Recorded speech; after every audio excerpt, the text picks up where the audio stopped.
एक छोटे से गांव भरतपुर में सीमा नाम की एक महिला रहती थी। नवरात्रि का त्योहार आने वाला था, लेकिन सीमा के घर में सब कुछ ठीक नहीं चल रहा था। उसके पति शहर में काम करते हैं और इस बार घर में भेजे गए पैसे भी कम पड़ गए।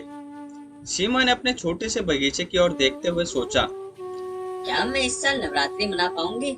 मेरे पास तो कुछ भी नहीं है। राजू, जो सीमा के पड़ोस में रहता था, उसकी परेशानी देख रहा था। उसने सीमा के पास जाकर कहा, अरे सीमा भाभी, आप इतनी चिंतित क्यों हैं? राजू, इस साल मेरे पास नवरात्रि मनाने के लिए कुछ भी नहीं है। मुझे डर है कि बच्चे नाराज न हो जाएं। राजू ने सोचकर कहा, क्यों नहीं, नवरात्रि तो भक्ति का पर्व है, हमें तो मन से पूजा करनी है। सीमा ने हल्का सा मुस्कुराते हुए कहा, लेकिन पूजा में तो मिठाई और फूल चाहिए होते हैं। मेरे पास तो कुछ नहीं है।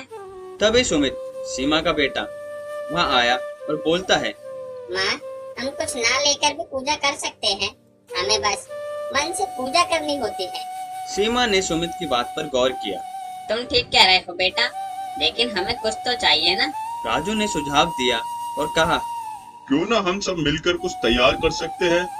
तुम अपने बगीचे से फूल तोड़ो, मैं थोड़ी मिठाई बना दूंगा। कैसा ये आइडिया? तभी माया मासी, जो पास ही अपने घर के आंगन में बैठी थी, वो बोलती है, बच्चों, नवरात्रि का असली मतलब है एकता और भक्ति। यदि तुम सब मिलकर काम करो तो किसी चीज की कमी नहीं रहेगी। सीमा ने माया मासी से कहा, माया मासी, लेकिन हमें पूजा के लिए सामग्री कहाँ से मिलेगी? हमें तो सामग्री चाहिए। माया मासी मुस्कुराते हुए बोलती है, मैं तुम्हें सामान दे दूंगी, हमें केवल मन से पूजा करनी होती है सीमा। अगले दिन सीमा, राजू और सुमित ने मिलकर पूजा की तैयारियां शुरू कर दी। सीमा ने अपने बगीचे से फूल तोड़े और राजू ने मिठाई बनाने के लिए आटा गूंदना शुरू कर दिया। राजू ने कहा, सीमा भाभी, क्या तुम्हें पता है, जब हम मिलकर काम करते हैं तो हमें कितनी खुशी मिलती है। सीमा ने हंसते हुए कहा। हाँ राजू भाई, ये तो सच बात है। सुमित कहता है, माँ, देखो, हम सब मिलकर कितनी अच्छी तैयारी कर रहे हैं। ये फूल कितने सुंदर लगेंगे माँ दुर्गा के सामने तो। जब नवरात्रि का पहला दिन आया तो गांव के सभी लोग इकट्ठा हुए। माया मासी ने पूजा का आयोजन किया। सीमा, राजू और सुमित ने भी अपनी मेहनत का फल देखा।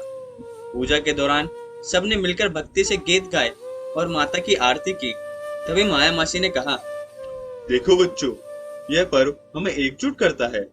सीमा ने गर्व से कहा, माया मासी, इस बार मैंने महसूस किया कि भक्ति और प्यार से हर मुश्किल आसान हो जाती है।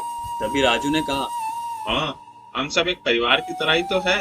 अगर हम मेहनत करें तो हर काम आसान हो जाता है। पूजा के बाद सभी लोग एकत्रित होते हैं और कुछ देर तक बातचीत करते हैं।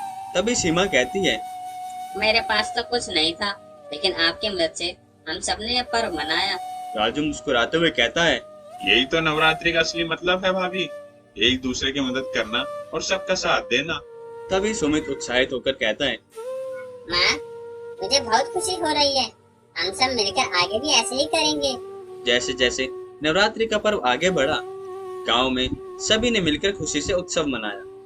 सीमा ने देखा कि प्यार और सहयोग से हर चीज संभव है। सभी ने एक दूसरे के घर जाकर नवरात्रि का आनंद लिया। सीमा ने कहा, अब मुझे लगता है कि मेरे पास सब कुछ है। यह प्यार और भक्ति ही है जो सबसे बड़ी दौलत है।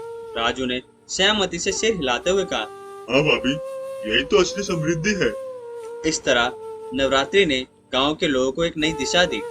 सीमा ने सीखा कि सामर्थ्य का मतलब केवल धन नहीं होता, बल्कि एकता और प्यार से भी हम सब कुछ पा सकते हैं। गांव में नवरात्रि का पर्व हमेशा के लिए यादगार बन गया और सभी ने मिलकर यह संकल्प लिया कि वे हर वर्ष इसी तरह एकजुट होकर नवरात्रि मनाएंगे। सीमा ने एक बार फिर कहा, इस नवरात्रि ने मुझे सिखाया कि असली समृद्धि हमारे दिल में होती है, न कि पैसों से।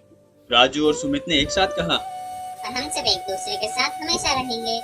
तो नवरात्रि का यह पर्व उनके जीवन में हमेशा एक नया संदेश देता रहेगा कि भक्ति, एकता और सहयोग से हर मुश्किल का सामना किया जा सकता है।